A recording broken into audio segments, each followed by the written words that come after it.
अस्सलाम वालेकुम। Lecture 69 start करते हैं जी।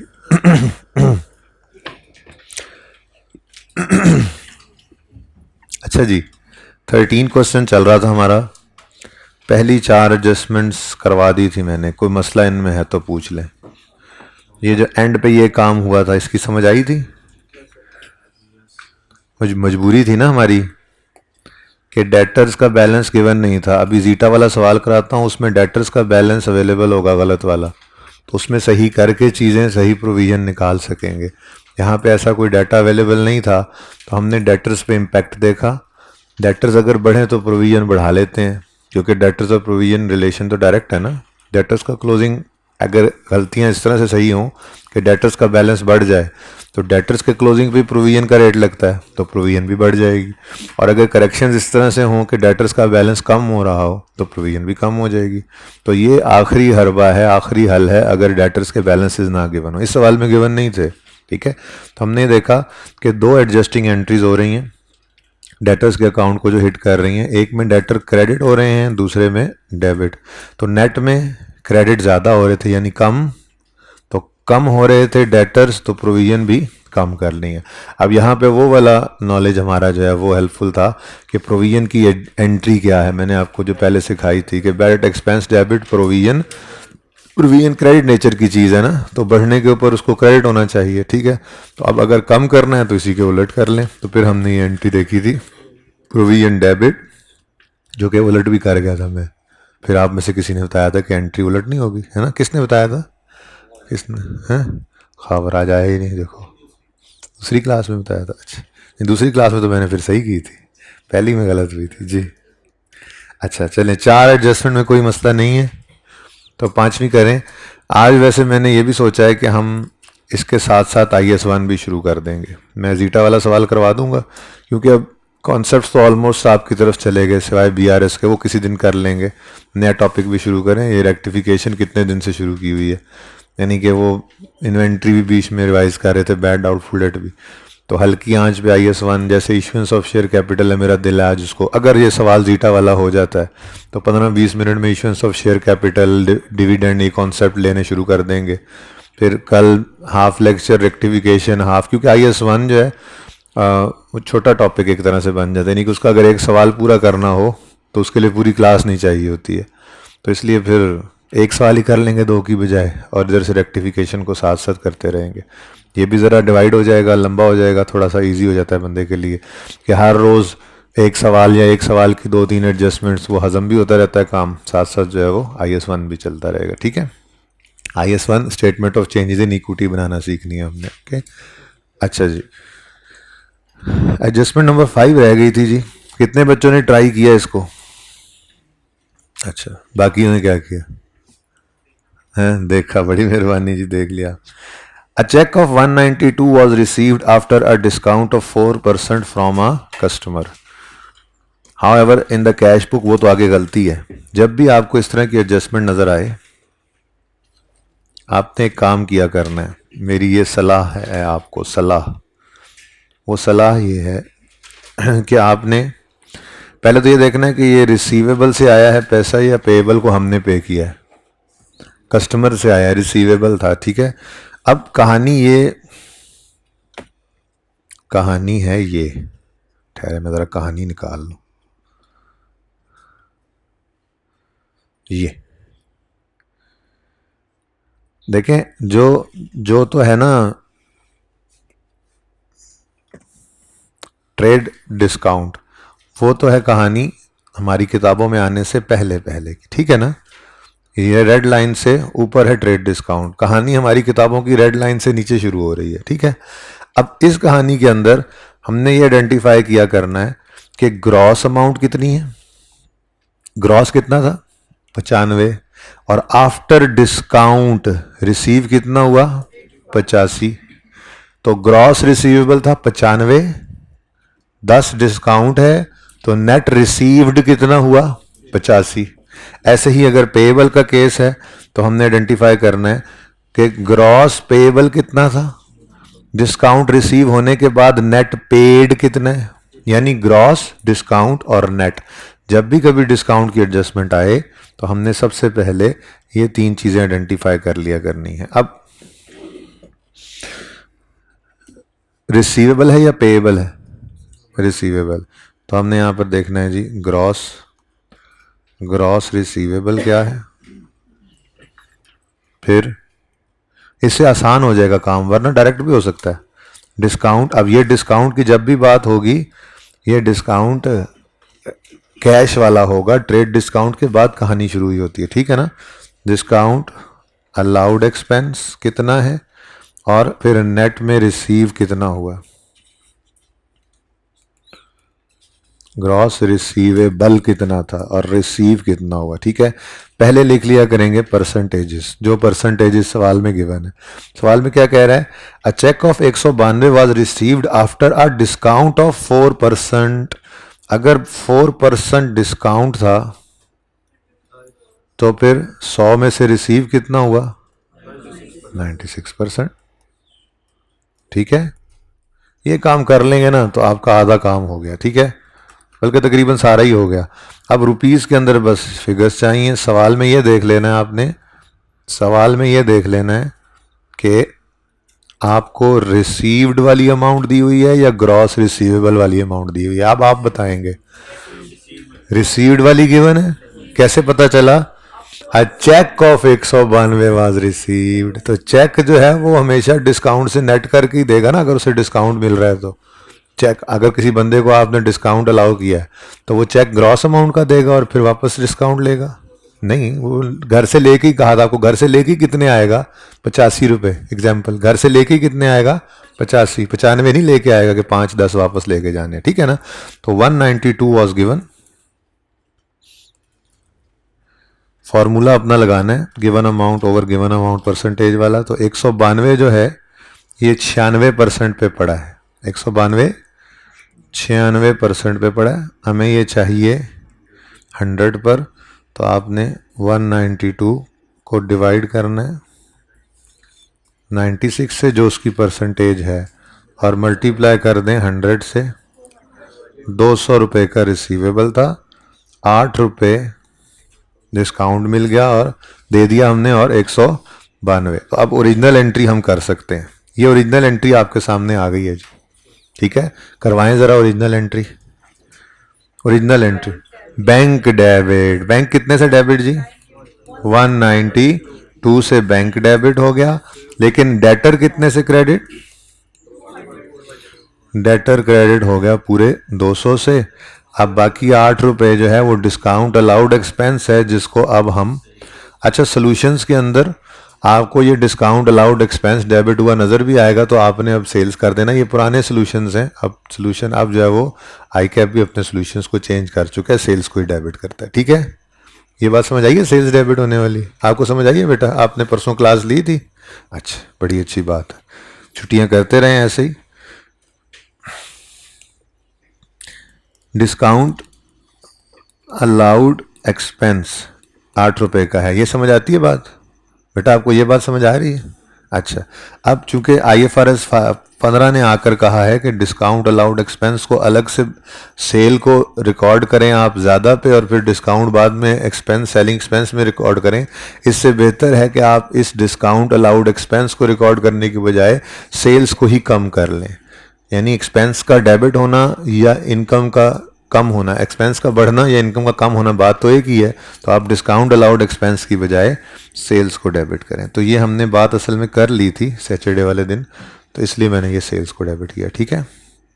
अच्छा जी, अब ओरिजिनल एंट्री तो दी है, ठीक है। वो क्या कह रहा है, वो अब सवाल के अंदर भी ना उसने डिस्काउंट अलाउड का लफ्ज़ इस्तेमाल किया होगा, लेकिन हम उसको सेल ही कर लेते हैं। ये अब ये सोल्यूशन किताब से भी मैच नहीं करेगा, ठीक है ना, ठीक है, सवाल से भी मैच नहीं कर रहा, क्योंकि सवाल भी पहले ऐसे ही बनते थे। बहरहाल अब अगर वो सवाल इस तरह से होता जैसे अब सिचुएशन, तो वो यूँ कहता, however in the cash book amount received was.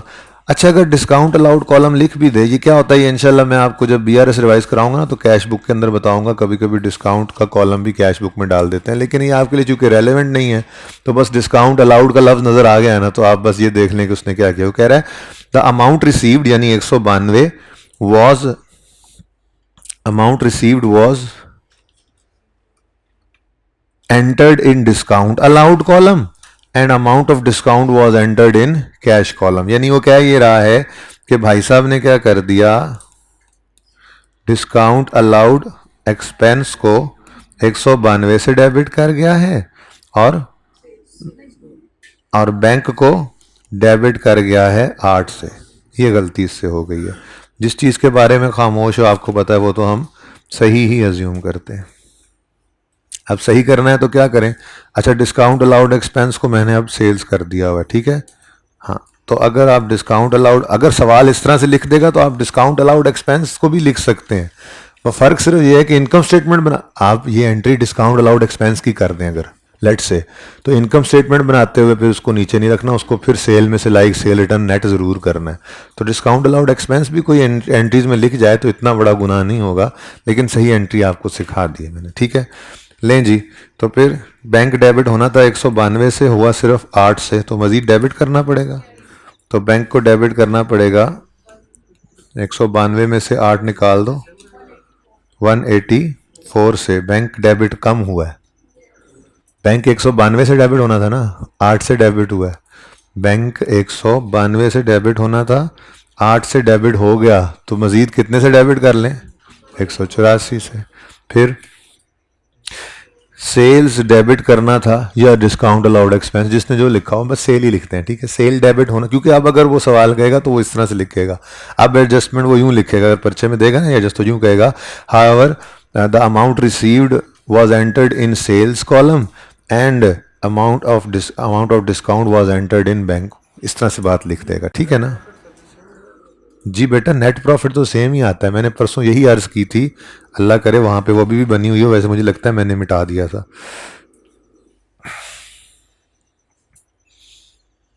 मैंने मिटा दिया था, मैंने ये कहा था यहाँ पे कुछ ऐसे मैंने इनकम स्टेटमेंट बनाई थी और मैंने कहा था कि स्टैंडर्ड ये कहता है कि आप ये ड्रामेबाजी ना करो कि आप 95 की सेल रिकॉर्ड करो और नीचे जाकर डिस्काउंट अलाउड एक्सपेंस जो है वो 10 रुपये का माइनस करो, बल्कि इसको अलग से ना दिखाओ, यहीं पर 95 माइनस 10 85 कर लो, क्योंकि इस तरह से आपकी सेल्स ओवर स्टेटेड नज़र आ रही हैं। एक्सपेंस जीपी पे तो कोई फ़र्क नहीं है, नेट प्रॉफिट पे तो कोई फ़र्क नहीं पड़ना।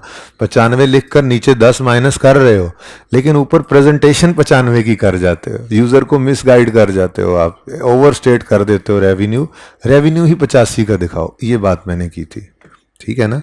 तो नेट प्रॉफिट पे तो कोई असर नहीं पड़ना। मैंने कब कहा कि नेट प्रॉफिट पे कोई असर पड़ रहा है जी। बैंक डेबिट होना था 192 से, हुआ सिर्फ 8 से, तो मज़ीद 184 से डेबिट कर लो। सेल्स डेबिट होनी थी 8 से, गलती से 192 से डेबिट कर गए। अब जिसने जो लिखा हुआ है, किसी ने अगर डिस्काउंट अलाउड एक्सपेंस लिखा हुआ है तो वो ये लिख दे, लेकिन अब आप नहीं लिखेंगे, ये मैंने इसलिए लिख दिया कि आपको सोल्यूशन के अंदर किताब में ये नज़र आएगा, ये नहीं, आप सेल्स ही लिखें, ठीक है जी। 184 से सेल्स को कर लें क्रेडिट, ठीक है। और डेटर के बारे में सवाल खामोश था, हमने सही अज्यूम कर लिया, ठीक है। ये आपका सवाल नंबर 13 ख़त्म हुआ। तो ये जो मैंने आपको 4-5 सवाल कराने का इरादा किया है, जिसको अब इंशाल्लाह अगले एक हफ्ते में हम आहिस्ता आहिस्ता करेंगे, क्योंकि आप लोग इसको ट्राई करते रहेंगे, मेरी ये चाहत है कि जैसे अब मैं जीटा वाला सवाल कभी करवाता हूँ, उम्मीद है ये पूरा हो जाएगा, ठीक है। उसके बाद मैं ये सवाल कहूँगा यार ज़रा जो है ना टाइमथी वाले को ट्राई करना है, अब उसको आप ट्राई करोगे, सवाल ऐसे ही बना लेंगे हम, इसके ऊपर एक एक करके 2-2 करके एडजस्टमेंट्स डिस्कस किया करेंगे, रोज़ाना करेंगे। फिर आपको कहूँगा चलो अच्छा अब देखो इस तरह से हुआ, ज़रा और ट्राई करो।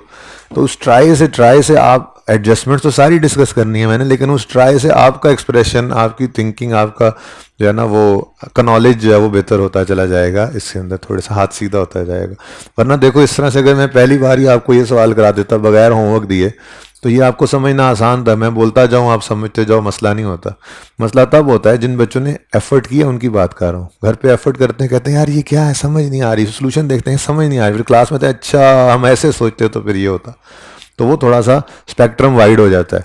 और अगर मैं आप लोगों को आके यहाँ पे बैठ के बता दूँ अच्छा जी ये इस तरह से करना है, तो फिर आप कहोगे हाँ बस ठीक है, वो रूटीन में आए, क्लास में बैठे, जो उस्ताद ने बोला वो समझे और बस ठीक है। पर्चे में थोड़ी सी बात आगे पीछे हो गई, अब ना उस्ताद है ना वो स्पून फीडिंग है ना कुछ, तो इसलिए थोड़ा सा रेक्टिफिकेशन को मैं ऐसे ही फैला दिया करता हूँ बेसिक कॉन्सेप्ट देने के बाद, ठीक है। अच्छा जी, इस क्वेश्चन में कोई मसला है तो पूछ सकते हैं आप। ये फुल फ्लैज क्वेश्चन है जी आपका, कोई क्वेश्चन है तो पूछ ले जी। कल लेजर बनाता है provision for doubtful date, bad debt written of का तो हम लेजर बनाते नहीं है, तो सर जो प्रोविजन फॉर डाउटफुल डेट की डेबिट साइड पे हमने वो ट्रांसफर किया होता है वहाँ पे हम डेटर लिखेंगे या फिर आप बैड डेट रिटर्न ऑफ ही लिखें, कोई मसला नहीं। आपको ये थोड़ी सी इनकन्सिस्टेंसी फील होगी, होने दें, कोई मसला नहीं। इनकन्सिस्टेंसी क्या होगी, आप कहेंगे कि जी ये देखें ना आप कि इधर बैड डेट रिटर्न ऑफ, इस वाले नहीं, इस वाले में देखो ऐसे कि जी इधर बैड डेट रिटर्न ऑफ लिखा हुआ आ रहा है, इधर भी बैड डेट रिटर्न ऑफ लिखा हुआ आ रहा है। हालांकि एंट्री तो ये बननी चाहिए थी प्रोविजन डेबिट डेटर क्रेडिट, यहाँ डेटर लिखते यहाँ प्रोविजन लिखते, नहीं लिखना, ठीक है। आपने इनकन्सिस्टेंसी को रहने देना है, ठीक है, क्योंकि ये फॉर्मेट लेजर का ये सिर्फ अब यहाँ पे हेल्प नहीं करेगा, ये आगे FR2 में भी आपको इसी तरह से बन रहा होगा। IAS 12 का चैप्टर जो है टैक्सेस का, डेफर टैक्स का, उसके अंदर आपको इससे बहुत हेल्प मिलेगी, ऐसे ही बनाया जाता है। और टैक्स चूँकि आप पढ़ चुके हैं तो टैक्स वाले यही बात तो करते हैं। अब एक ही लेजर के अंदर हम दोनों बातें टैक्स वालों की लेके आते हैं। टैक्स वाले क्या कहते हैं, टैक्स वाले कहते हैं कि जी हम आपको प्रोविजन अलाउ नहीं करते, रिटर्न ऑफ अलाउ करते हैं, तो दोनों हमें इस लेजर से मिला करेंगे वहाँ पे जाके भी। तो इनकन्सिस्टेंसी आती है तो आने दें, कोई मसला नहीं है। क्या वो ठीक है, लेकिन हमने प्रोविजन रिकॉर्ड की हुई होती है, तो फिर करंट टैक्स की कैलकुलेशन के वक्त जो आपने बिजनेस इनकम में टैक्स नहीं, टैक्स के बिजनेस इनकम के चैप्टर में पढ़ा, हम प्रोविजन ऐड बैक करके रिटर्न ऑफ माइनस करते हैं, हम अकाउंटिंग डेप्शन ऐड बैक करके टैक्स डेप्शन में, तो वो करते हैं हम। लेकिन हम अपनी फाइनेंशियल स्टेटमेंट्स में तो अपने कॉन्सेप्ट्स लगाते हैं, टैक्स कैलकुलेट करते हुए फिर ये काम कर लेते हैं, वहीं पे देख लेना, फिर ये टैक्स में देखना अभी जरूरत नहीं जी। चलें आगे। सर जब हम इधर सेल्स कम रिकॉर्ड करेंगे 184 से, तो उधर जब क्रेडिट होगा तो वो भी अपना परचेज बिल का रिकॉर्ड करेगा। बेटा वो क्रेडिटर का मसला है, हो सकता है क्रेडिटर ने ये गलती की ही ना हो। हमें क्रेडिटर की किताबों के बारे में ना कुछ बताया ना ज़रूरत है हमें बताने की। सर ये डिस्काउंट अलाउड की बात, बेटा डिस्काउंट अलाउड की बात कर रहा हूँ, हमसे गलती हुई, हमने 192 को बैंक में डेबिट करने की बजाय बैंक में डेबिट करने की बजाय सेल्स में डेबिट कर दिया। नया जो कंसेप्ट है डिस्काउंट अलाउड की बजाय हम सेल्स को कम कर रहे हैं, हाँ तो फिर उसके बदले उधर वो अपना परचेजेस भी कम। बेटा वो उसका मसला है यार, आप समझ नहीं रहे हो आप, ये नया कॉन्सेप्ट नहीं है, ये डिस्काउंट ही हमने रिकॉर्ड किया है, ठीक है। हमने डिस्काउंट अलाउड एक्सपेंस डेबिट किया, आप यूँ समझो, आप समझो सेल्स नहीं है। डिस्काउंट अलाउड एक्सपेंस आपने रिकॉर्ड करना था, 8 रुपये आपने 182 रिकॉर्ड कर लिया, तो आपने डिस्काउंट अलाउड एक्सपेंस को कम करके बैंक को वापस बढ़ा लिया। यहाँ पे कोई लिखा हुआ है कि उसने भी यही गलती कर रखी है कि उसने डिस्काउंट रिसीव्ड इनकम आपसे उसने देखा आपने 182 से डिस्काउंट अलाउड डेबिट किया है, उसने कहा चलो मैं डिस्काउंट रिसीव्ड भी इतने से डेबिट कर लेता हूँ। ऐसे थोड़ी होता है यार। बाकी जो कॉन्सेप्ट है भाई वो ये है, वो आपको मैं कल दे चुका हूँ। वो कॉन्सेप्ट ये है, अलग अलग सोचो, दोनों को अलग अलग सोचो। अगर बुक्स ऑफ सेलर हैं तो उसकी ये एंट्रीज होती हैं, ठीक है, कि वो इस डिस्काउंट को सेल्स में डेबिट करेगा। और अगर आप बायर की बुक्स में जाते हैं तो अब ये बिल्कुल अलग कहानी है। अब आप इसकी किताबों में आप उसको सोचें, सिर्फ सेलर को सोचें सेलर की किताबों में, अब सिर्फ बायर को सोचें। अब अगर आप बायर के अकाउंटेंट हैं तो बायर ने ये करना है, ये दोनों को इंटर रिलेटेड थोड़ा ही है कि अगर सेलर अपनी किताबों में गलती करेगा तो बायर भी वही गलती करेगा। पहली बात तो ऐसा होता नहीं, दूसरी बात अगर हो भी तो हमारी बला से बाढ़ में जाए भाई, वो हम अकाउंटेंट किसके हैं, हमारी फाइनेंसेस किसके बना रहे हैं, सही किसको कर रहे हैं, बस उसी को देखो, ठीक है। अच्छा जी, टाइमथी किसने ट्राई किया, हैवी सवाल था, है समझ ही कुछ नहीं आया होना, आधा ज़्यादा समझ आ गया था जो 2 बच्चों ने किया, 3 ने कुछ थोड़ा बहुत कुछ एडजस्टमेंट समझ आई, कुछ नहीं आई, वो ये बड़ा है, जो कुछ समझ आ रही है बहुत है। पहले मैं जीटा करवाऊंगा जी बेटा। एग्जाम्पल 3 अच्छा कर लेते हैं, पहले अब मैं जीटा करूंगा, ये जीटा कर लें, उसके बाद वो आज नहीं तो कल कर लेंगे, याद नहीं आज शुरू हुआ स्टेटमेंट ऑफ इक्विटी तो कल शुरू कर लेंगे, कोई मसला नहीं, लेकिन पहले ये काम करवाऊंगा। जीटा वाला सवाल एक अच्छा सवाल है, क्योंकि इसके अंदर जो कल मैंने किया ये वाला काम डेटर्स का, ये शॉर्टकट था। ये क्या था जी, ये शॉर्टकट था, ये मजबूरी थी, डेटर्स अवेलेबल नहीं थे। एक तो ये बात देखेंगे हम कि अगर डेटर्स का बैलेंस गलत वाला दे दे तो फिर हम उसको सही करके प्रोविजन दोबारा कैलकुलेट करके दोबारा से जो है एडजस्टमेंट करते हैं, एक बात। दूसरी बात स्पेसिफिक प्रोविजन का एक कॉन्सेप्ट भी है छोटा सा, ठीक है, वो भी इस सवाल के अंदर हमें मिल जाएगा। ओके। अच्छा जी, Zeta traders, financial statements of Zeta traders for the year ended 30 June 19 is under preparation. Following information has been gathered in this respect. 30 जून की फाइनेंशियल स्टेटमेंट्स बना रहे हैं और trade receivables as at 30 June given है, यानी closing given है. Unadjusted का अभी तक मुझे नहीं पता, वो तो अगली इट वॉज नोटेड पढ़ के पता लगेगा. ओहो अच्छा ये गलत है, वरना अभी तक तो सिर्फ क्या है, क्लोजिंग बैलेंसेस है. ठीक है, क्लोजिंग बैलेंस तो क्लोजिंग डेटर्स हैं और उनमें से ये ग्रॉस है, ये ग्रॉस. ठीक है ना, इनमें से provision for doubtful date net less करें तो नेट डेटर्स आ रहे हैं 2100. ये उन्होंने कहा कि ये हमारी डेटर्स हमारी तरफ से और प्रोविजन क्लोजिंग है. ये उन्होंने कैलकुलेट करके सारा कुछ करके रखा हुआ था कि ऑडिटर आया होगा और उसने ये चीज़ें नोट कर ली. ठीक है, अब कहानी आगे शुरू होती. कहता है it was noted that an outstanding balance of 250 which was return of previously was settled, amount was credited. गलती है, बोलो गलती है. अच्छा, अब इसका मतलब यह है कि ट्रेड रिसीवेबल्स जो ऊपर नजर आ रहे हैं वो हिल गए. क्यों? क्योंकि एक चीज डेटर में क्रेडिट हो गई जो नहीं होनी चाहिए, तो सही करने के लिए इसको डेबिट करना पड़ेगा ना. फिर अगर डेटर्स हिल जाने हैं तो ये प्रोविजन भी हिल जानी है. इसका मतलब ये डेटर्स भी अब हमारे अनएडजस्टेड है और ये प्रोविजन भी अनएडजस्टेड. ठीक है, समझे हो? तो फिर हम क्या कर लें जी, हम यहाँ पर स्टार्ट में बना लेते हैं डेटर्स और प्रोविजन का लेजर बनाते हैं अनएडजस्टेड. अनएडजस्टेड डेटर्स और अनएडजस्टेड प्रोविजन. ठीक है, गलतियां सही करेंगे और फिर प्रोविजन दोबारा कैलकुलेट कर लेंगे, वहाँ से असर निकल आएगा. तो एडजस्टेड डेटर्स के अकाउंट में अनएडजस्टेड डेटर्स को ले आओ, एडजस्टमेंट्स करके कि बैलेंस डेबिट नेचर का होता है तो फिर इसको दोबारा रीओपन डेबिट साइड पर ही करना है.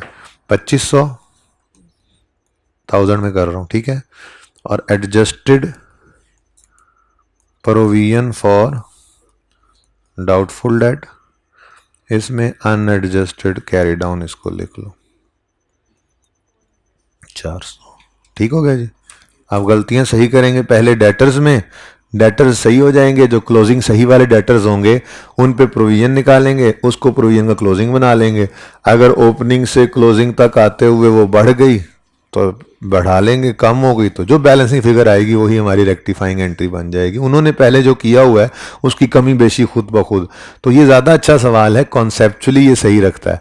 जो पिछला सवाल था उसमें मजबूरी थी हमारी कि हमारे आसान वही है, समझ आ जाए ना तो आसान तरीका वही है, इसमें तो बहुत सारा काम करना पड़ता है, लेकिन बहरहाल कॉन्सेप्ट तो यहीं से ही पूरा होता है. तो ये अनएडजस्टेड वाली बात समझ आ गई.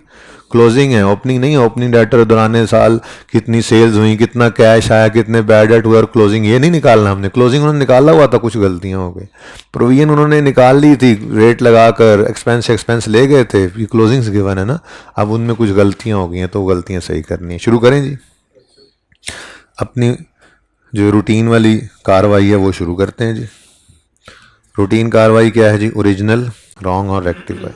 आपको मैंने बता दिया था, सिखा दिया था कि आपने पर्चे के अंदर पहले रेक्टिफाइंग एंट्री का सफ़ा दे देना है अगर उन्हें रेक्टिफिकेशन की एंट्रीज मांगी, और अगले पे ओरिजिनल और रॉन्ग. ठीक है, अच्छा जी.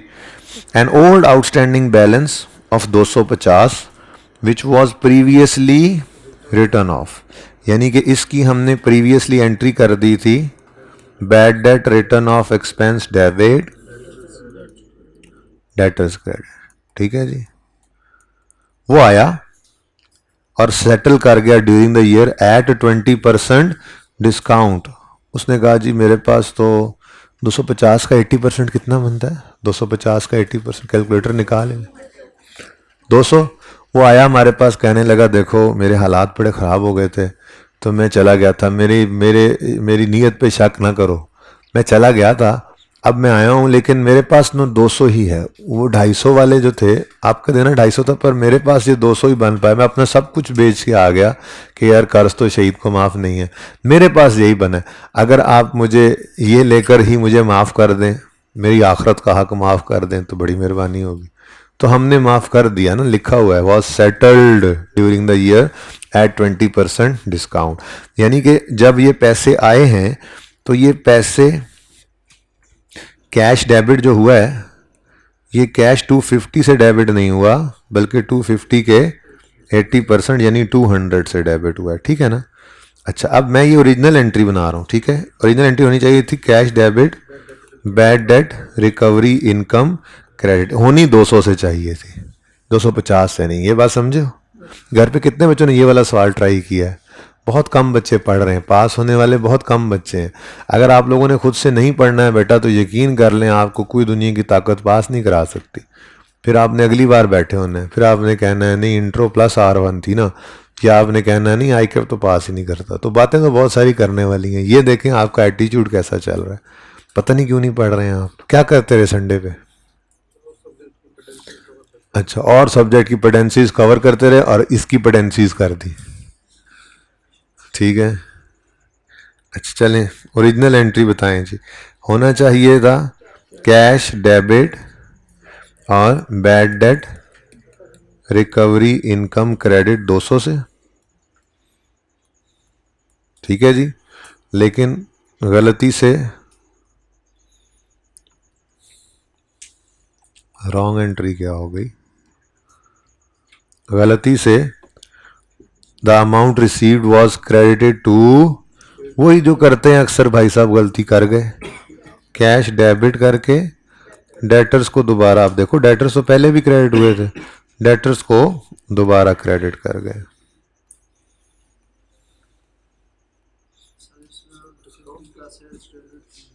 जी बेटा, बेटा 50 का सेल्स डेबिट इसलिए नहीं किया क्योंकि ये सेल्स डिस्काउंट नहीं है। हमने 250 रुपये का एक एक्सपेंस रिकॉर्ड कर लिया था पिछले साल, कुल हुआ पढ़ दी थी इसमें। अब उसमें से 200 आ गया बस, ठीक है, तो वो 200 इनकम बनाओ। बात समझो आप, ये कैश या सेटलमेंट डिस्काउंट नहीं है, ये तो हमने राइट ऑफ कर दिया था। इस पे फातिहा पढ़ ली थी, 250 पे फातिहा पढ़ी थी, उसने आके कहा 200 ही है भाई, तो फिर 250 का एक्सपेंस था, जो रिकवर हो गए वो इनकम बना लो, 50 एक्सपेंस ही रहेगा। ठीक है, ये डिस्काउंट के लफ्ज़ नहीं, यहीं पर तो उसने गोली कराई थी आपको, यही तो वो गोली थी जिसमें आप आ गए। ठीक है, तो रेक्टिफाइंग एंट्री कर लेते हैं जी।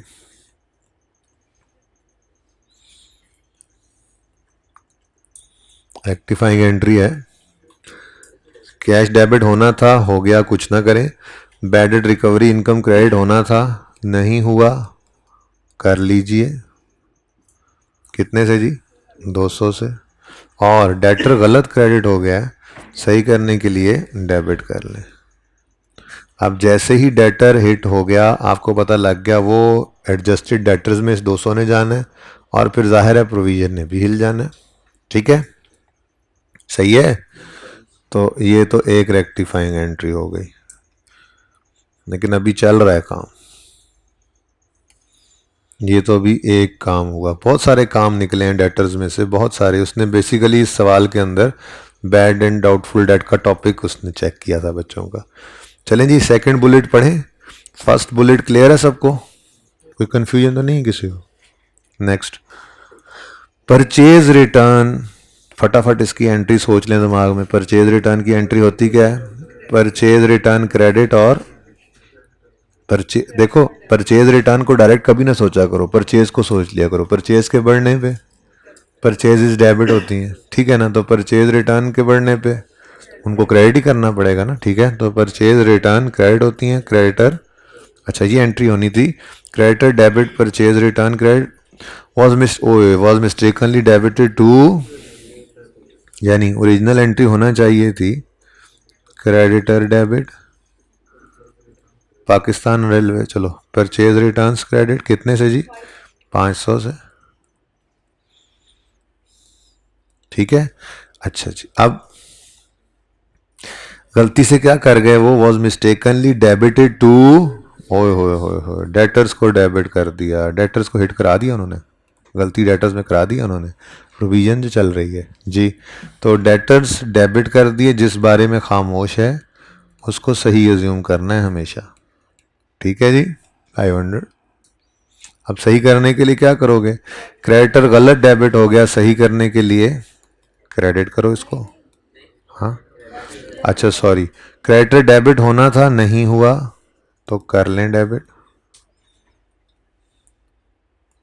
500 से। परचेज रिटर्न क्रेडिट होनी थी, हो गई, कुछ ना करें। डेटर गलत डेबिट हो गए हैं, सही करने के लिए तो डेटर्स हमारे लिए रेलेवेंट हैं। डेटर्स हिट हो गए हैं तो प्रोविजन पे असर पड़ जाएगा। ठीक है जी, कॉन्ट्रा एंट्री बन गई है भाई कह रहे, इत्तेफाक से बन गई है। अच्छा जी छोड़ें छोड़ें भाई की बात तो छोड़ें, आपको एक बुलेट रह गया है जी, ये बुलेट भी पढ़ लें।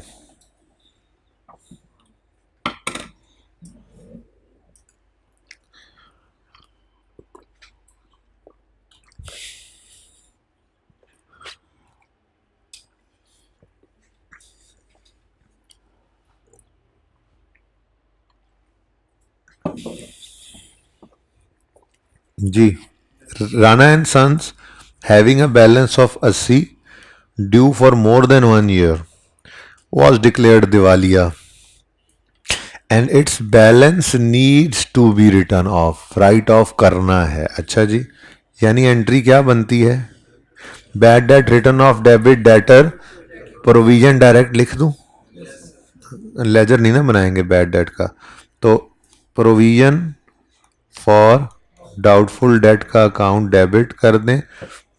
मैं यहाँ पे लिख देता हूँ आपकी तसल्ली के लिए, बैड डेट रिटर्न ऑफ की एंट्री हमने डायरेक्ट यहाँ पे किया, ठीक है ना। Provision for doubtful debt debit करना है 80 से, और यानी bad debt written off debit करना है 80 से और डेटर्स को क्रेडिट करना है। नीड्स टू बी रिटर्न 80 है, 80 है। मेरा तो नस्थीजिया लै गया, मैंने लग रहा ताड़ा हाले नहीं लगता, सो के आए हैं ना, सो के सारी तवार पढ़ा तो है नहीं जी। Provision for doubtful debt debit debtor credit होना चाहिए, लेकिन हुआ नहीं कुछ भी, क्योंकि need to be written off अभी राइट ऑफ नहीं किया, तो ये तो सबसे आसान एंट्री है, कर लें। Provision for doubtful debt debit और डेटर्स, आपको मुश्किल लग रहा है तो आप ऐसे ही बोल लें, bad debt written off debit debtors credit. ठीक है जी,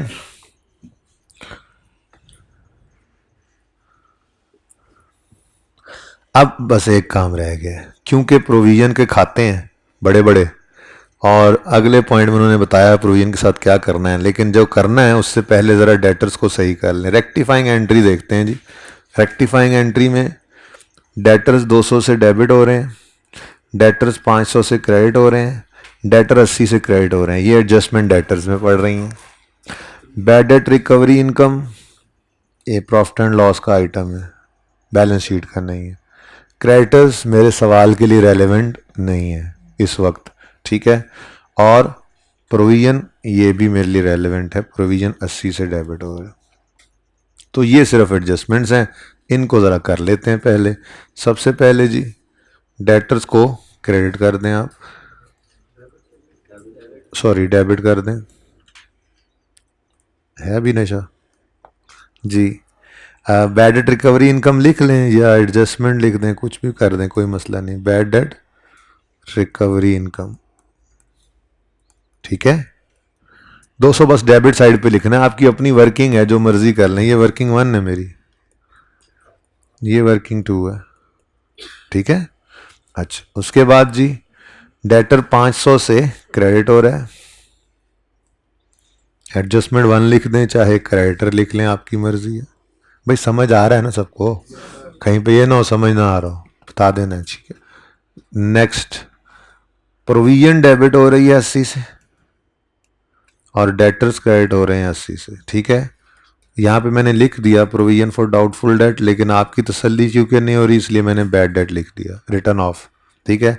यहाँ पे मैंने लिख दिया बैड डेट रिटर्न ऑफ, हालांकि आ उधर रहा है डेटर्स, बल्कि यहाँ प्रोविजन नहीं लिखते, यहाँ बैड डेट रिटर्न ऑफ। आपको तसल्ली रहे कि ये वाली इनकन्सिस्टेंसी मैं आने दिया करूँगा, ठीक है, ओके। क्योंकि बैक ऑफ द माइंड ये चल रहा है कि bad debt right of debit हुआ होगा और फिर उसको क्रेडिट करके प्रोविजन डेबिट किया, बस ऐसे ही, ठीक है। लें जी, रेक्टिफिकेशन हो गई, बोलें एडजस्टेड कैरी डाउन बताएं फिर। 2-1, लो जी हो गए डेटर्स सही। Provision adjusted carry down provision का बता दें।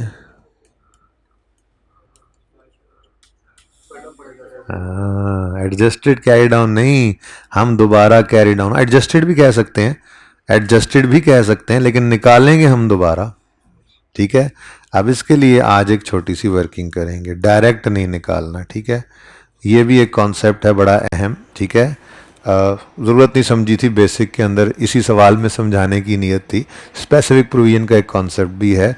तो कैलकुलेशन ऑफ क्लोजिंग प्रोविजन हमने करनी है यहाँ पे। ठीक है, क्लोजिंग प्रोविजन की कैलकुलेशन करनी है।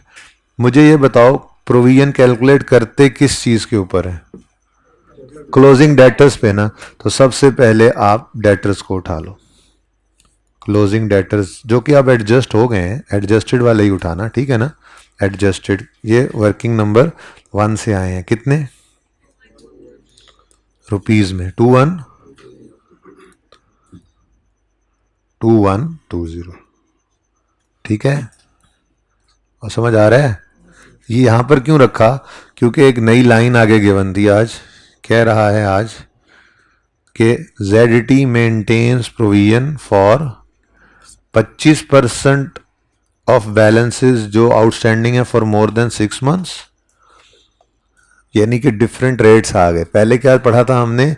21-20 जो भी निकले, 21-50 निकला, कितना निकला, 21-20 जो डेटर्स आए हैं वो लिखा होता सिर्फ ये वाली लाइन लिखी होती। ठीक है, 5% प्रोविजन का रेट है, तो इसका मतलब था कि 21-20 सारे के सारों पर 5% रेट है।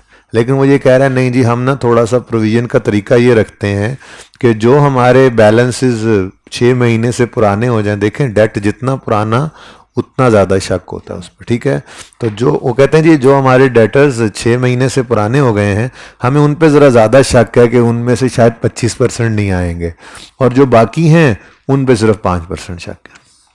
तो ये जो 25% लगाया ना हमने 6 पर, ये इस तरह भी हो सकता था वो किसी एक दो के नाम के बारे में कह देता कि जी हमारे पास जो टोटल डेटर्स हैं इनमें से कोई जो है वो सैफल नाम का एक डेटर है, हमें उस पर ज़्यादा शक है। ठीक है, बात समझ रहे हैं? तो उस पर स्पेसिफिक प्रोविजन लगा के बाकियों पे फिर जनरल प्रोविजन लगाते हैं। 5% इज जनरल प्रोविजन रेट। ठीक है ना, तो कोई स्पेसिफिक रेट अगर कह दे तो छोटी सी कैलकुलेशन जैसे करने लगा हूं ऐसे कर लेनी है। ठीक है, बहुत आसान है, सिंपल है। क्या कहता है जी कि 25% प्रोविजन क्रिएट करते हैं, 25% for balances outstanding for more than 6 months as at 30 June 19, हमारे साल के एंड की बात कर रहा है। Such balances are aggregated to 6 lakh, जिसमें राणा एंड सन्स शामिल नहीं है। मतलब आप ये नहीं कह सकते कि ये जो आपने राणा एंड सन्स को क्रेडिट किया है तो फिर इस क्लोजिंग के अंदर वो नहीं है, तो शायद इस पे स्पेसिफिक उन्होंने कहा नहीं, जो 21-20 बचे पड़े हैं ना, इन्हीं 21-20 में से 600 जो हैं वो 25% शक वाले हैं, इनमें राणा एंड सन्स नहीं है, परेशान ना हो। ठीक है ना, बात समझे हो? जहन में आ सकता था ना राणा एंड सन्स ना पड़े हो। बहरहाल आसान ही है सवाल। इधर देखो, क्लोजिंग डेटर्स जो पड़े हैं इनमें से आपने लेस कर देना है स्पेसिफिक प्रोविजन को। ठीक है, कितने रुपए के ऊपर स्पेसिफिक प्रोविजन लगानी है? पूरा 600 यहां पर लिखो, परसेंटेज ऑफ प्रोविजन लगा दो। कितनी जी? 25%। और रुपीज प्रोविजन के कितने आते हैं इस पे? 600 का 25%, 600 पर 150 का शक है, 600 पर 150 का। ये समझ आई? और बोलो, हम ये कह रहे हैं 600 में से 150 नहीं आएंगे, ये शक है हमें। ओके, अब मुझे ये बताओ कि 600 के ऊपर आपने 25% लगा लिया, यानी 600 पे जो शक था वो आपने लगा दिया। अब 21-20 में से ये पूरा 600 माइनस कर दो, जो बाकी डेटर्स बचेंगे उन पे 5% प्रोविजन लगाकर आपने जनरल रेट लगाना। ये ना हो कि आप 600 को भी यहीं पड़ा रहने दें, तो 600 पे एक 25% वाला शक लगे और एक फिर जनरल 5 वाला लग जाए, ये नहीं होने देना। ठीक है, तो जिस बैलेंस पे आपने स्पेसिफिक प्रोविजन क्रिएट की है वो पूरा बैलेंस आपने माइनस कर देना। ठीक है, तो बकाया रिमेनिंग कितने बच गए? रिमेनिंग 15-20, यही 15-20, यही कोई 15-20 ऐसे कहते हैं ना हम, यही को 15-20, ये 15-20 5% लगाओ 76। ठीक है जी। तो प्रोविजन इन रुपीस टोटल कितनी निकाल ली फिर आप? 226। कितने बच्चों को ये बात समझ नहीं आई? कहां से समझ नहीं आई जरा दोबारा बताओ। हैं 600 से। देखें टोटल 21-20 के डेटर्स हैं हमारे पास। इस 21-20 पे सारे के सारे पे 5% शक है? नहीं। वो ये कह रहा है जो हमारे क्लोजिंग डेटर्स होते हैं इनमें से जो 6 महीने से ज़्यादा पुराने होते हैं, ठीक है, ये हमारे टोटल डेटर्स है ना सही होने के बाद, कहता है इनमें से 6 महीने से ज़्यादा पुराने 600 हैं और बाकी 1520 जो हैं वो 6 महीने से कम पुराने हैं। जो 600 हैं जो मोर देन 6 मंथ ओल्ड हैं इन पे हमें ज़्यादा शक है, इन पे 25% प्रोविजन क्रिएट करनी है हमने। और जो बाकी 1520 हैं इन पे 5%। अब 600 पे 25% लगाओ तो 150 है और 1520 पे 5% लगाओ तो 76। तो टोटल प्रोविजन कितनी हो गई? 226। ठीक है। अब मैंने ये यहां पर इसलिए कहा कि आपने 21-20 में से 600 माइनस करना ना, वर्किंग इस तरह से करनी है, 600 माइनस करना है। पूरा 600 माइनस इसलिए कर लेना है कि अगर आप मिसाल के तौर पे 21-20 में से 600 माइनस ना करें या मिसाल के तौर पे 150 माइनस कर दें तो जो बैलेंस नीचे चला गया इस 600 में से उस पर 5% रेट भी लग जाएगा। हालांकि हमें सिर्फ 600 रुपये के ऊपर 150 का शक है, बाकी शक नहीं है। 2120 में से, ये ज़्यादा बेहतर समझा रही है ये वाली वर्क, 2120 में से 600 पर हमें 150 का शक है, अब वो साइड पे हो गया। जो बकाया रह गए हैं उन पे 5% है, तो इसलिए टोटल बैलेंस में से स्पेसिफिक प्रोविजन का पूरा बैलेंस माइनस कर दिया करेंगे। अब समझ आइए? और जी किसी को समझ ना आई हो फिर सोचते हैं ना, अभी तो लिखा हुआ है ना, अभी लिखा हुआ है ना। अगर ऐसा आए तो फिर देखेंगे, अभी लिखा हुआ है। मैंने ऐसा सोचा ही नहीं, अभी तुम क्यों सोच रहे हो? ठीक है जी।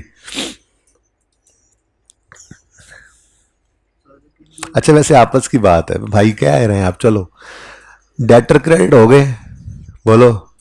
अब वो अगर कहता कि इसमें राणा एंड सन्स भी है तो वो तो हम राइट ऑफ कर चुके हैं। भाई का सवाल है, अब चलो भाई का जवाब ही नहीं देते कभी मुझे।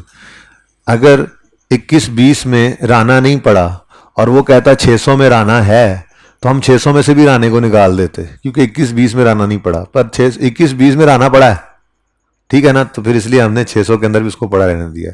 थोड़ी सी बात समझ आई है? अब मसला यह ना कि ऐसी बात मैं करता हूँ तो आधे बच्चे परेशान हो जाते हैं, हुआ क्या है। मसला है कि ऐसी बात सवाल में जब आती है तो बंदा अप्लाई कर लेता है, हो भी जाती है, समझ भी आ जाती है। तो let the adjustment come in question. Okay, ये भाई के सवाल पे आपने गौर नहीं करना। ओके जी, इग्नोर करें जी। प्रोविजन 226 आ गई, बोलें जी। तो प्रोविजन मैं कह देता हूं जी, मैंने एडजस्टेड प्रोविजन निकाली है। अगर एडजस्टेड प्रोविजन लिखना है तो एडजस्टेड प्रोविजन लिख दें, अगर नहीं लिखना तो ना लिखें, पर वर्किंग 3 लिख लें और 226 यहाँ पे लिख दें। अब मज़े की बात यह है कि ये लेजर ही आपको बैलेंसिंग फिगर निकाल देगा, चुप करके आपने वही रेक्टिफाइंग एंट्री कर देनी है। जी किस तरफ बैलेंस आ रहा है? अपने नॉर्मल तरफ ही आ रहा है। ओ नो, अब नॉर्मल तरफ आ रहा है। कितना? 94। यहाँ पे हम बैलेंसिंग फिगर इसमें से निकाला करते हैं बैड डेट एक्सपेंस की। ये बैलेंसिंग फिगर जो होती है ये जाया करती है प्रॉफिट एंड लॉस में। तो कोई नहीं, हमें लेजर बता रहा है कि प्रोविजन को कर दो डेबिट और bad debt expense profit and loss में कर दो क्रेडिट। तो आओ जी, provision for doubtful debt debit हुआ, ठीक है, और bad debt expense profit and loss में फिगर जो जाती है वो, यानी एक्सपेंस शायद कुछ ज़्यादा रिकॉर्ड हो गया था उनसे। अच्छा वैसे आपस की बात है, अगर गौर करो ना तो वो उसी तरह से डेटर्स की तरह से पता आज भी लग रहा है। डेटर्स 200 से डेबिट हुए, 500 से और 80 से, 580 से क्रेडिट हुए, तो डेटर नेट में ज़्यादा क्रेडिट हुए हैं, डेटर मतलब कम हुए हैं, तो प्रोविजन को भी कम होना चाहिए था, कम ही हो रही है प्रोविजन। तो बात पहुंची वहीं पे ही है, ठीक है। लेकिन इस सवाल ने बहुत से असरार और रमूज आज ओपन किए बैड एंड डाउटफुल डेट के टॉपिक के, ठीक है जी। ये हमारी एडजस्टमेंट नंबर 1 थी।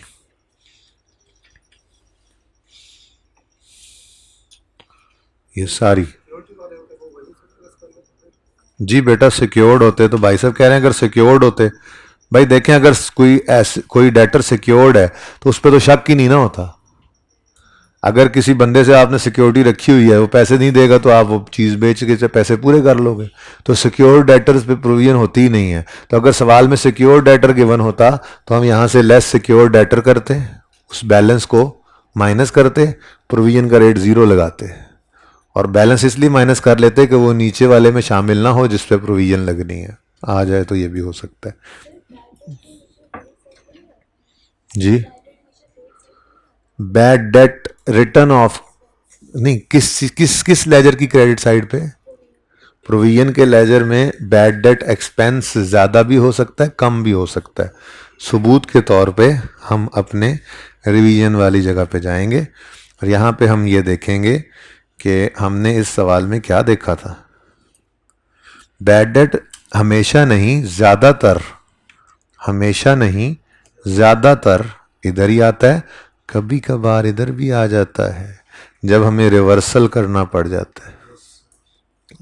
बैड डेट एक्सपेंस ज़्यादा रिकॉर्ड हो गया था प्रीवियस ईयर में, इस दफ़ा रिवर्स, एक तरह की इनकम बनती है, इसको इनकम कहें या reversal of previously booked expense, ठीक है। तो आ सकता है, इस तरफ आया भी था ये हफ्ते वाले दिन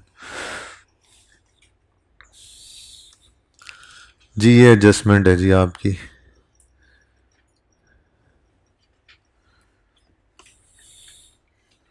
बस यही मुश्किल एडजस्टमेंट थी, बाकी तो आसान आसान है। मुझे लगता है यही सवाल होगा। कोई नहीं, स्टेटमेंट इक्विटी कल शुरू कर लेंगे, आज वैसे भी मैं ज़रा हल्की आंच पे पढ़ा रहा हूँ।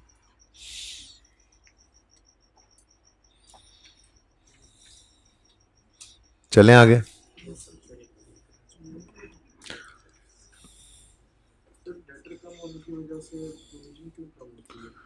बेटा डेटर्स पर जो डेटर्स हैं उसी पर ही शक है ना। 100 रुपये में से 10 ने नहीं आना।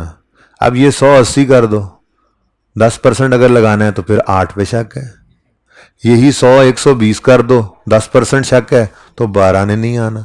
तो डेटर्स के क्लोजिंग पे शक है, वो डेटर्स बढ़ जाएंगे तो शक भी बढ़ जाएगा। जितने रिसीवेबल्स उतना ज़्यादा शक है ना भाई, उसी पे प्रोविजन का रेट लगाते हैं जी। सेकंड एडजस्टमेंट पढ़ें और कोशिश करें इसको कोई ना कोई ओरिजिनल एंट्री बन जाए आपसे।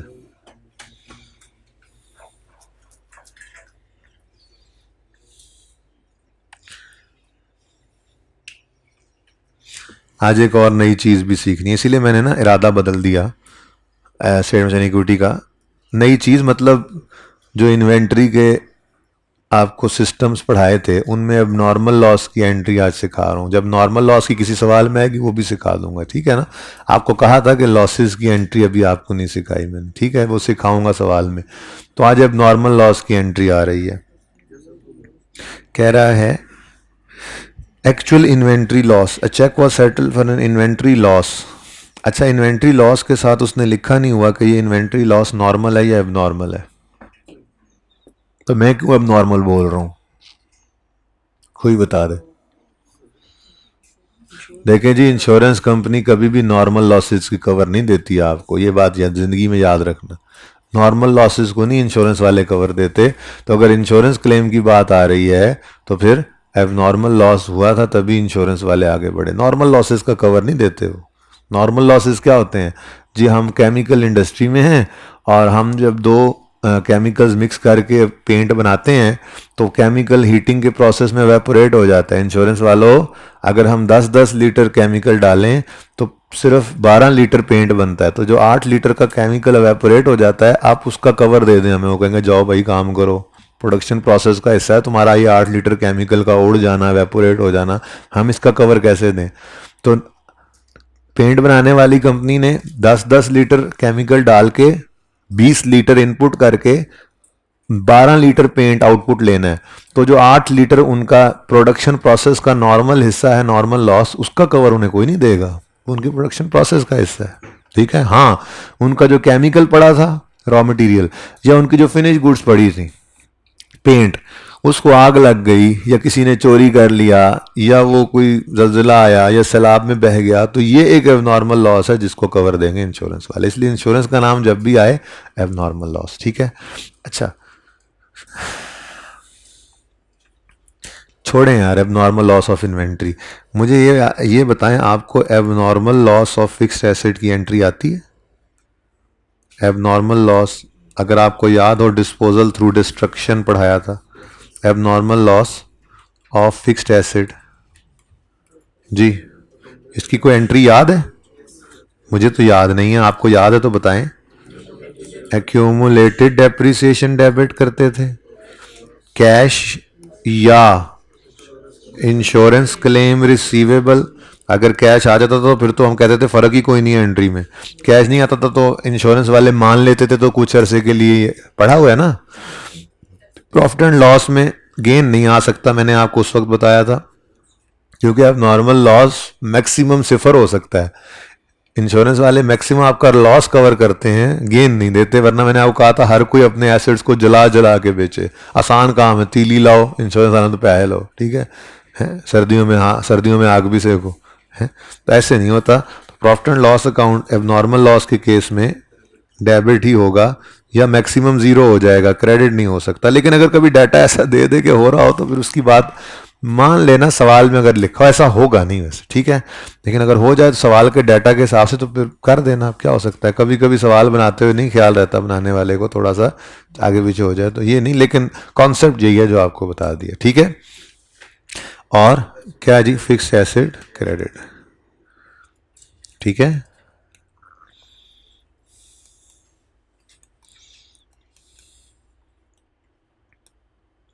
फिगर कोई लिख लें, चलो रहने दो, फिगर क्या लिख जी। ये एंट्री में कोई बात समझ नहीं आती तो मुझसे पूछें। ये एंट्री हमें आती है, बोलो। चलो ये एंट्री आपको आती है ना, तो फिर ये एंट्री भी आपको आती है। एबनॉर्मल लॉस ऑफ इन्वेंट्री या स्टॉक। सबसे पहले तो इसमें भी एक्यूमुलेटेड डेप्रिसिएशन डेबिट होगा। क्या? इन्वेंट्री तो डेप्रिशिएबल एसेट ही नहीं है, इस पे तो अगर कोई वैल्यू कम होती भी है तो वो एनआरवी लॉस होता है। तो डेप्रिसिएशन का कॉन्सेप्ट करंट एसेट्स पे, इन्वेंट्रीज पे नहीं लगता। चलो इससे तो जान छूट गई। बाकी एंट्री सारी सेम, कैश या इंश्योरेंस क्लेम रिसीवेबल डेबिट हो सकता है, प्रॉफिट एंड लॉस डेबिट होगा, और फिक्स एसेट नहीं गया, इन्वेंट्री गई है तो इन्वेंट्री क्रेडिट हो जाएगी, ठीक है। मुश्किल या आसान? देखो हमने एंट्री से एंट्री डिराइव की, हम ना नई चीज़ पढ़ने के आदी नहीं है, नई चीज़ें नहीं पढ़ते हम, पुरानी चीज़ों को यूज़ करते रहते हैं, उसी से नई डिराइव कर लेते हैं। किताबों में आपको अक्सर जगह पे ना एबनॉर्मल लॉस ऑफ इन्वेंट्री की 2 एंट्री नज़र आएंगी, आपने 2 नहीं करनी, उन 2 को अगर आप इकट्ठा करें, नेट करें तो ये एक ही बन जाएगी। तो ये एक इसलिए करवा देता हूँ मैं, क्योंकि ये हमें ज़रा बगैर याद किए ये कॉन्सेप्ट हमारे पास है ऐसे, ठीक है ना। अब एक चीज़ सिर्फ हो सकती है, वो ये कि सिस्टम 2 हैं, एक पीरियोडिक दूसरा परपेचुअल। फर्क क्या था? पीरियोडिक में परचेजेस का अकाउंट बनता है, परपेचुअल में इन्वेंट्री का। सवाल अगर कहेगा पीरियोडिक सिस्टम है तो क्रेडिट परचेजेस को कर देना, सवाल अगर कहे परपेचुअल सिस्टम है तो क्रेडिट इन्वेंट्री को कर देना। यानी ये दोनों चीजें हो सकती हैं। क्रेडिट इन्वेंट्री होगा जब कौन सा सिस्टम होगा? परपेचुअल, और परचेजेस को क्रेडिट कर देना, यही एंट्री जब होगा पीरियोडिक, ठीक है। अच्छा इसी तरह से ना एक और एंट्री आएगी और वो होगी एबनॉर्मल लॉस ऑफ कैश। इसको कैश मिस अप्रोप्रिएशन एक्सपेंस भी कहते हैं।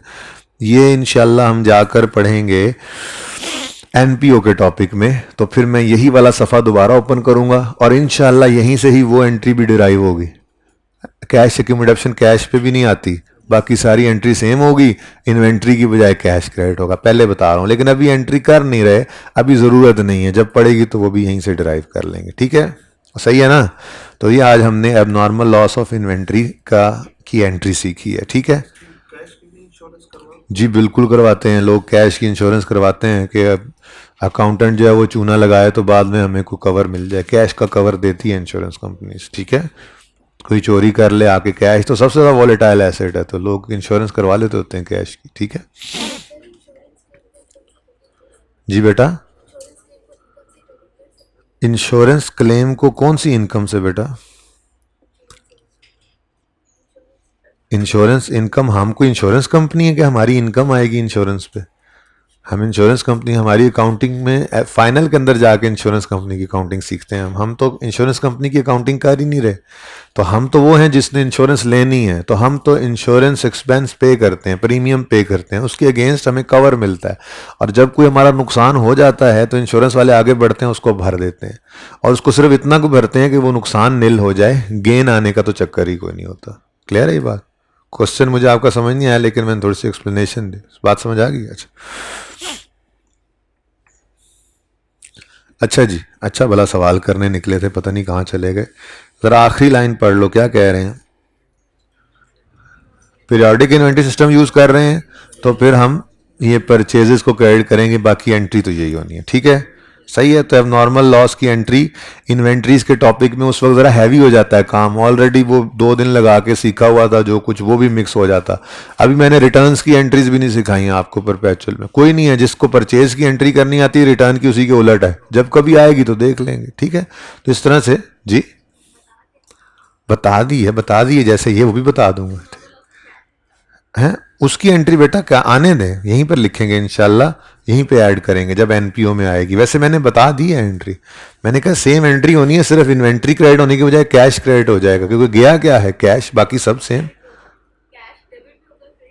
जी। कैश डेबिट होगा इंश्योरेंस वालों से और क्रेडिट होगा चूने से जो अकाउंटेंट लगा के गया। ठीक है, ओके, चलें जी, आप पढ़ ही लेते हैं।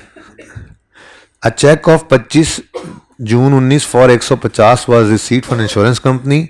अगली बात फिलहाल ना अभी है ही नहीं, ये तो गलती है ना, ये बाद में देखते हैं, ये क्या है बाद में।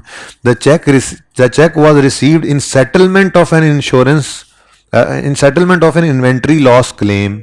Actual inventory loss was determined at rupees 180। आगे कहता है कोई एंट्री शेंट्री नहीं हुई। बड़ी मेहरबानी जी आपने जो एंट्री ना की, क्योंकि आप अगर एंट्री ना करें हम ज़्यादा रिलैक्स रहते हैं, जो होना होता है वो नहीं हुआ होता हम कर लेते हैं, लेकिन अगर आपने कोई चवल मारी हुई हो अकाउंटेंट तो वो सही भी करनी पड़ती है। ठीक है, इसलिए एंट्री ना करें हमें बड़ी खुशी होती है। ठीक है, लें भाई चाती मारे, कैश डेबिट या इंश्योरेंस क्लेम रिसीवेबल डेबिट, ऐसे ही है ना, थोड़ी देर के लिए लिख रहा हूँ मैं, कैश या इंश्योरेंस क्लेम रिसीवेबल। अब पहली बात, कैश है या इंश्योरेंस क्लेम है? नहीं, कैश है, चेक आ गया है, चेक वॉज रिसीव्ड। ठीक है ना, चेक वॉज रिसीव्ड, इसलिए इंश्योरेंस क्लेम को उड़ा दो, चेक नहीं बल्कि बैंक लिख दो। ठीक है, बैंक डेबिट हो गया। ठीक है जी, बैंक ऑफ बिजनेस डेबिट हो गया। फिलहाल मैंने कुछ छुपाया हुआ है ना, जरा ओरिजिनल एंट्री तो कर लें। ठीक है, bank of business, bank account में 150 रुपये आ गए, मेरे सवाल में आ गए, आगे कुछ नहीं नजर आ रहा। ठीक है ना, इंश्योरेंस कंपनी से एक चेक रिसीव हुआ है 150 का, डन। इन्वेंट्री कितने की जली है? 180 की। इन्वेंट्री नहीं बल्कि परचेजेस क्रेडिट करेंगे 180 से। अब 180 की चीज नुकसान हुआ हमारा, और इंश्योरेंस वालों ने उसमें से 150 हमें दे दिया, तो फिर यूं समझें कि 30 का नुकसान है, नहीं 180 का नुकसान हो जाना था, 150 अब किसी और ने भर लिया, तो बाकी का हम बियर कर लेंगे फिर। ठीक है, तो profit and loss account debit, balancing figure मैंने फेंक दी प्रॉफिट एंड लॉस में। ठीक है, यहाँ तक को मसला। ये मैंने क्या किया जी, ये एबनॉर्मल लॉस की एंट्री कर दी है मैंने। ठीक है, इंश्योरेंस ये इन्वेंट्री का एबनॉर्मल लॉस जो उसकी एंट्री ये बनती है। ओके, अच्छा, अब वो कहता है चेक जो रिसीव हुआ था इंश्योरेंस कंपनी से, ओनर ने अपने पर्सनल बैंक अकाउंट में डेबिट करा दिया। ओए कोई बात नहीं, बैंक अकाउंट डेबिट नहीं हुआ, ये ऐसे समझो कि ओनर घर ले गया पैसे, उसने अपने जेब में जो रख लिए, तो हम ड्राइंग्स को डेबिट कर लेंगे। तो मैंने पहले ओरिजिनल एंट्री लिखी है ताकि कॉन्सेप्ट खराब ना हो। अब ओरिजिनल एंट्री को कर दिया है कि उसने क्या किया है, चेक बिजनेस के बैंक अकाउंट में आने की बजाय उसके पर्सनल अकाउंट में चला गया। तो बिजनेस के पैसे थे भाई, ये बिजनेस के पैसे थे। अगर ओनर अपने घर ले गया, अपने अकाउंट में ले गया, भाई साहब अगर ओनर अपने घर ले गया, अपने अकाउंट में ले गया, तो ड्राइंग्स कह देंगे ना। ये बैंक में पैसे आने थे बिजनेस के, चले गए ओनर के घर, तो हम यूं ही समझेंगे कि इसने बिजनेस से पैसे निकाल लिए और अपने घर ले गया ड्राइंग्स। ठीक है, तो ओरिजिनल एंट्री होनी चाहिए थी ड्राइंग्स डेबिट 150 से, प्रॉफिट एंड लॉस डेबिट 30 से और परचेजेस क्रेडिट 180 से। ये जो होना था ये नहीं हुआ, क्यों? No entries have been made for loss of inventory and insurance claim. कोई एंट्री नहीं की, बारों बार चेक घर ले गया। हमने कहा ठहर जाओ, हम अकाउंटेंट हैं, हम सब कुछ रिकॉर्ड करते हैं, ठीक है, आ जाओ मैदान में। तो रेक्टिफाइंग एंट्री क्या बनेगी? ड्राइंग्स डेबिट, वही एंट्री दोबारा लिख लेनी है 150 से। प्रॉफिट एंड लॉस अकाउंट में लॉस डेबिट 30 से और परचेजेस क्रेडिट 180 से। ये जनाब दूसरी एडजस्टमेंट आ गई।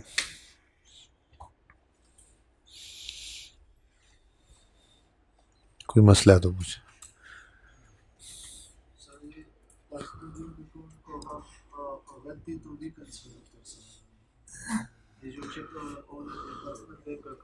गलती है, गलती है, गलती है, सही तो नहीं है।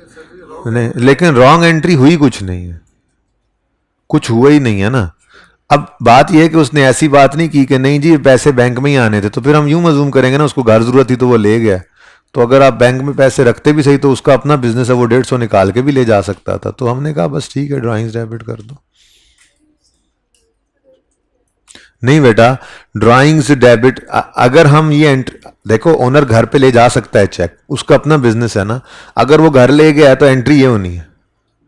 हमने कहना है बिजनेस में पैसे नहीं आए लेकिन बिजनेस की इन्वेंट्री चली गई।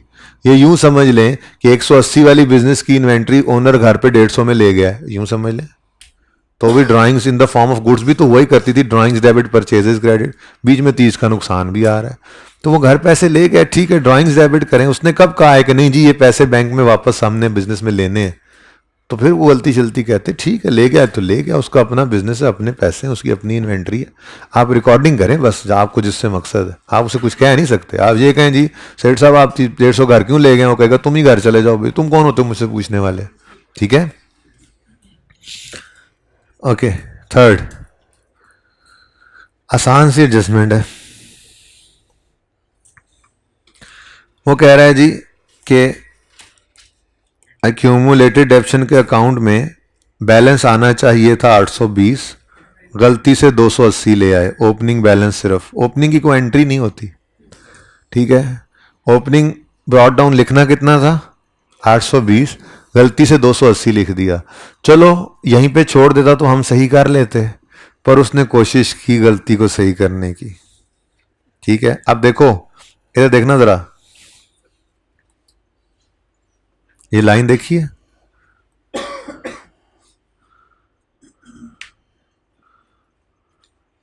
यही सवाल करेंगे आज, ठीक है। कल इंशाल्लाह फिर दोनों काम साथ साथ, दोनों काम, ठीक है। टाइमथी की 3-4 एडजस्टमेंट्स करा के अप्रोच समझा दूंगा, ऐसे चलना है। सवाल इतना को नोट भी ज़ाहिर है इस पे हो जाना है। उसके बाद कहूँगा चलो अब बाकी ट्राई करके आना और सिमल्टेनिटी के ऊपर मूव कर जाएंगे, ठीक है। फिर परसों जब आएंगे तो कहूँगा चलो भाई ट्राई किया, चलो 2 एडजस्टमेंट्स और करते हैं, वो करवाऊंगा, फिर सिमल्टेनिटी, ठीक है। इस तरह से ना ये रेक्टिफिकेशन का टॉपिक और फैल जाएगा, सोचने का और मौका मिल जाएगा। आप ट्राई करते हैं, एडजस्टमेंट सारी करवाऊंगा इंशाल्लाह, आपको कोई एडजस्टमेंट छोड़ेंगे नहीं हम इंशाल्लाह, ठीक है। लेकिन ज़रा हैवी नहीं होता काम, इकट्ठा ऐसे ऊपर नहीं पड़ता और आप ट्राई भी करते रहते हैं, ठीक है ना। क्योंकि करेक्शन ऑफ एरर का टॉपिक भी ऐसा है जो खुद से भी टेस्ट हो सकता है, दूसरे टॉपिक्स में भी यूज़ हो सकता है। तो अच्छा है इसको फैलाकर कर लें। 6 दिन में करने की बजाय समझो 10 दिन में कर रहे होंगे तो ज़रा ज़्यादा बेहतर फील करेंगे इंशाल्लाह आप, ठीक है। अच्छा जी, मैं क्या करने लगा था,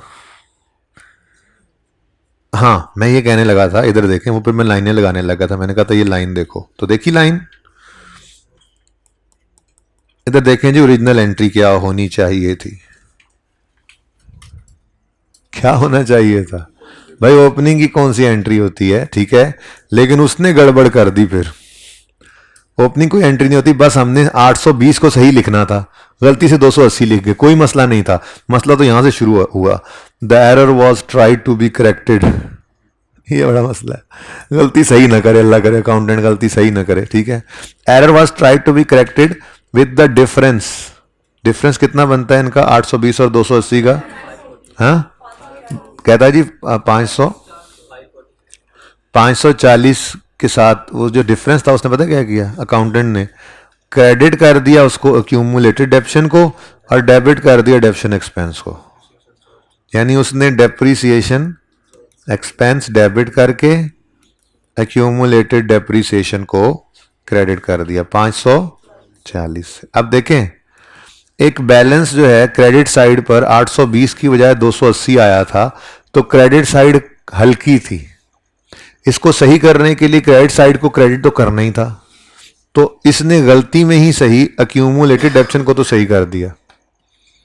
सही है ना, क्रेडिट साइड पे 400 ये 820 ब्रॉड डाउन लिखना था, क्रेडिट साइड ब्रॉड डाउन से शुरू होती है ना, गलती से 280 लिखा।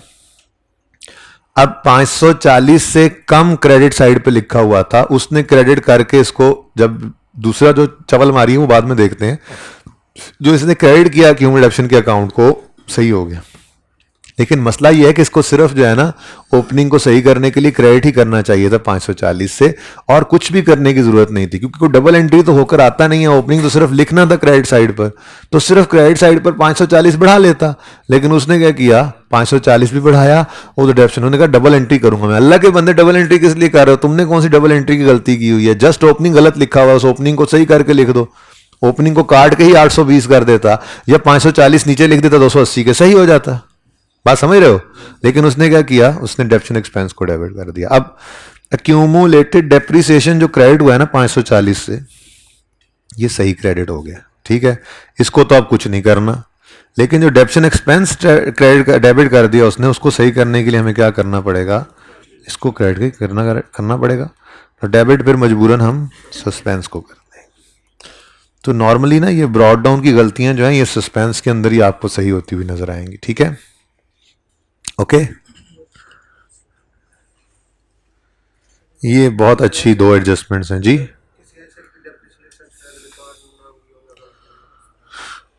नहीं, डेप्रिसिएशन ना रिकॉर्ड ये गलत हुई है, वो तो डबल एंट्री हम करते हैं, लेकिन ये ब्रॉड डाउन का मसला है ना, ब्रॉड डाउन की कोई एंट्री नहीं होती। अच्छा, फिर वो छोड़ देता तो फिर हम देखते कि हमने क्या करना है, उसने कुछ ना किया होता तो फिर हम देखते हमने क्या करना है, ठीक है। पर मसला ये है कि उसने उसको क्रेडिट करके बढ़ा के तो डेबिट जो है वो, अच्छा अगर उसने छोड़ दिया होता तो 540 से हमारा ट्रायल आउट होता, क्रेडिट साइड हमारी जो है वो हल्की होती, तो हम सही करने के लिए सस्पेंस अकाउंट को क्रेडिट साइड पे लिख देते। फिर जब उस रेक्टिफिकेशन को करते तो सस्पेंस डेबिट करके एक्यूमुलेशन को क्रेडिट करते, गलती सही हो जाती। लेकिन उसने ऐसा काम नहीं किया, उसने डेप्शन एक्सपेंस डेबिट कर दिया, तो गलती होगी फिर, ठीक है ना। अच्छा जी, ये बहुत ही खूबसूरत एडजस्टमेंट्स हैं, दो हैं बहुत आसान।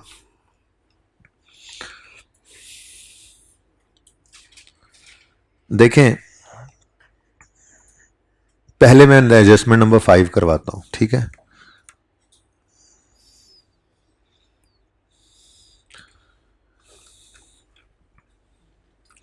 मुझे एक बात बताएं, अगर आपके पास कोई बंदा अमानत रखवा जाए कि जी ये मेरी चीज़ संभाल के रखना, तो वो आपकी चीज़ हो जाती है ना। अमानत तो अमानत होती है भाई, ठीक है।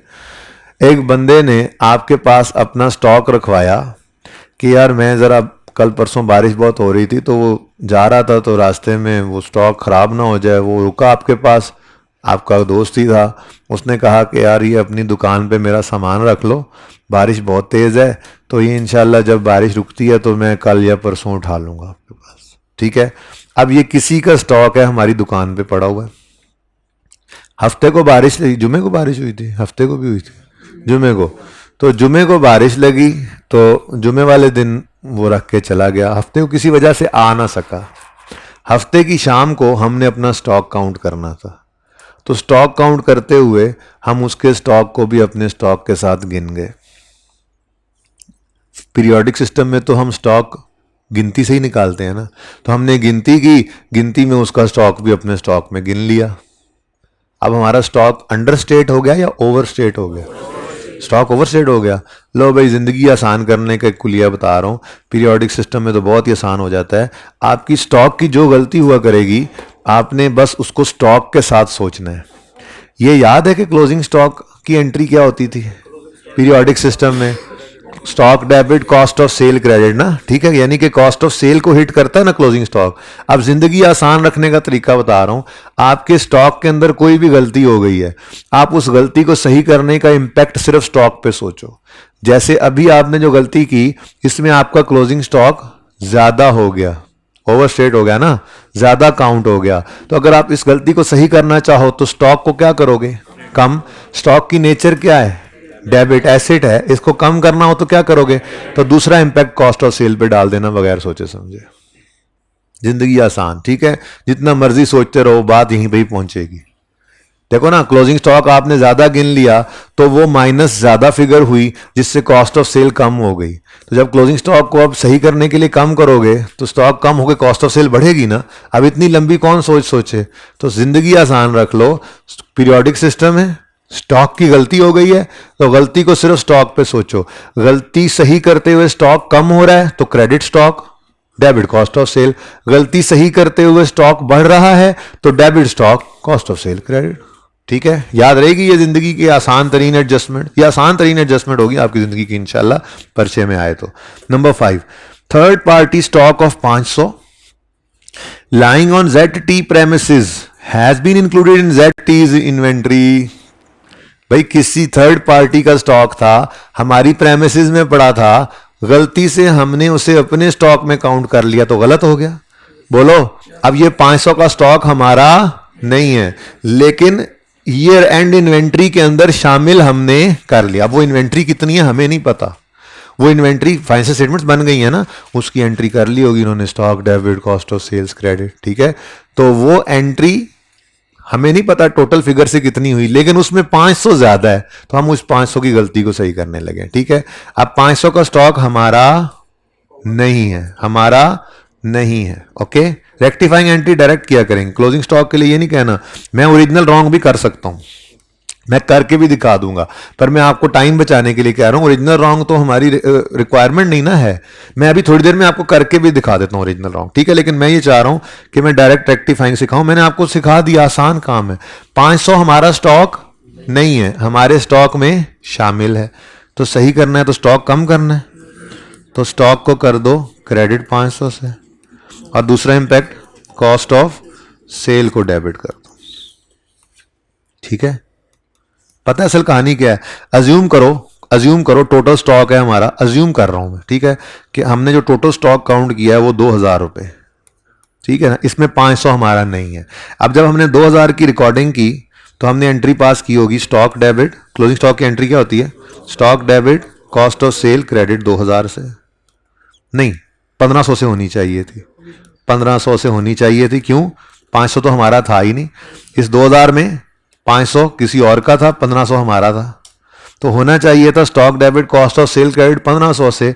हम गलती में जज्बात में आकर उसका स्टॉक भी गिन गए, तो हमने एंट्री कर ली stock debit cost of sale credit 2000 से। तो स्टॉक 500 से ज्यादा क्रेडिट हो गया, डेबिट हो गया, सही करने के लिए क्रेडिट कर लो। कॉस्ट ऑफ सेल 500 से ज्यादा क्रेडिट हो गया, सही करने के लिए डेबिट कर लो। तो इतनी अजम्पशंस लें, इतना सोचें, कोई ज़रूरत नहीं है। क्लोजिंग स्टॉक की एडजस्टमेंट होगी तो एक तो आपने ओरिजिनल रॉन्ग नहीं सोचना, डायरेक्ट कर लेना, पहुंचना तो वहीं पे ही है, और दूसरा आपने स्टॉक के ऊपर इंपैक्ट सोचना है। गलती में स्टॉक बढ़ रहा है, गलती सही करने के लिए स्टॉक बढ़ रहा है तो स्टॉक डेबिट, दूसरा इंपैक्ट कॉस्ट ऑफ सेल। गलती सही करते हुए स्टॉक कम हो रहा है तो stock credit cost of sale debit. ठीक है, समझ गए हो, तो इसकी कोई ज़रूरत नहीं हुआ करेगी आपको। तो बेटा बस हम उसको देख लेते हैं सवाल के अंदर। फिलहाल इसको जरा हजम कर लें, बात फिर और तरफ निकल जाती है। असल में कोई जरूरत नहीं है जी ओरिजिनल रॉन्ग करने की। ओके, आखिरी एडजस्टमेंट पढ़ो फिर छुट्टी करो। Goods amounting to 350 received from supplier on 30 June. मुझे एक बात तो बताओ, मैंने आपको एक्रूअल के टॉपिक में एक बात की थी, एक्सपेंस को हम रिकॉर्ड करते हैं कब, जब गुड्स रिसीव कर लें और सर्विसेज यूज अप कर लें। गुड्स रिसीव करें तो परचेजेस डेबिट करते हैं, कैश पे हो चाहे ना हो, इनवॉइस आए चाहे ना आए, गुड्स आ गई तो परचेजेस डेबिट, गुड्स आ गई तो परचेजेस डेबिट। क्लियर, ठीक है ना। अच्छा, अब वो क्या कह रहा है, goods amounting to 350 received from supplier on 30 June 19। 30 June 19 पे चीजें आ गई हैं, हमारा स्टॉक है, ठीक है, इसकी एंट्री हमें कर देनी चाहिए थी परचेजेस डेबिट, कैश या क्रेडिटर जो भी है वो क्रेडिट, परचेजेस को डेबिट करना था। ठीक है, वर इंक्लूडेड इन ईयर एंड, और फिजिकल स्टॉक में भी ये पड़ी हैं। स्टॉक जब देखो ना 30 जून पे चीजें आ गई हैं तो सुलेमानी टोपी पहन के उम्र यार वाली थोड़ी बैठी हैं कि नजर नहीं आएंगी। जब चीजें 30 जून पे आ गई हैं और पीरियोडिक सिस्टम में हमने काउंट करके स्टॉक को गिना है तो हमारे स्टॉक के अंदर वो चीजें शामिल हैं, तो क्लोजिंग स्टॉक के अंदर शामिल हैं और होनी भी चाहिए थी। यानी जो हमने स्टॉक काउंट किया, जिसकी एंट्री हमने करनी है stock debit cost of sale credit, उसमें ये 350 की चीजें पड़ी हैं। पड़ी होनी चाहिए थी, पड़ी होनी चाहिए थी, होनी चाहिए थी। बेटा आप बताएं, होनी चाहिए थी? समझ आ रही है आपको? आपको समझ आ, हाँ आप पीछे ना मुड़ के देखें, आपको समझ आ रही है इस बात की? बेटा आपसे पूछ रहा हूँ, क्लासेस वाले बच्चे, पक्की बात है? मुझे लग रहा है नहीं आ रही समझ। भाई क्लोजिंग स्टॉक में चीजें पड़ी हुई हैं क्योंकि 30 जून को आ गई हैं, ये पड़ी हैं तो हमारा स्टॉक है, परचेज रिकॉर्ड करनी चाहिए थी, सही है। अच्छा चूंकि 30 जून को आ गई हैं तो फिजिकल काउंट में तो शामिल ही होनी है, ठीक है। अब ये 30 जून पे स्टॉक में शामिल हैं, होनी भी चाहिए, क्लोजिंग स्टॉक की कोई गलती नहीं है। अब आगे पढ़ते हैं, वो कहता है but recorded in purchase day book on, लेकिन परचेजेस की एंट्री हमने 30 जून पर नहीं की, शायद इनवॉइस नहीं आई होगी। अकाउंटेंट हेड ऑफिस में बैठा होता है, उसे क्या पता कि फैक्ट्री पे चीजें आ गई हैं नहीं आ गई हैं, ठीक है। तो एक एंट्री है जो हमने नहीं की है। क्या एंट्री है जी? परचेजेस। अच्छा डे बुक के अंदर रिकॉर्ड नहीं हुआ, मतलब किताबों में रिकॉर्ड ही नहीं हुई एंट्री। डे बुक्स जो है ना, बुक्स ऑफ प्राइम एंट्री कहलाती हैं। पहली बार जो एंट्री है वो original books of original entry के अंदर आती हैं और फिर आगे बढ़ती हैं, तो बुक्स ऑफ ओरिजिनल एंट्री में ही चीजें नहीं आई हुई, ठीक है। तो परचेजेस डेबिट, क्रेडिटर क्रेडिट होना चाहिए था 350 से, लेकिन ये नहीं हुआ। एरर ऑफ ओमिशन है तो बहुत आसान है, हम कर लेंगे। Purchases debit, creditors credit. अब भाई नहीं ना, यकम जुलाई पे एंट्री होनी चाहिए। अब यकम जुलाई पे जाकर फिर रिवर्सल करेंगे, लेकिन हम यकम जुलाई पे नहीं ना जा रहे, हम तो 30 जून को सही कर रहे हैं।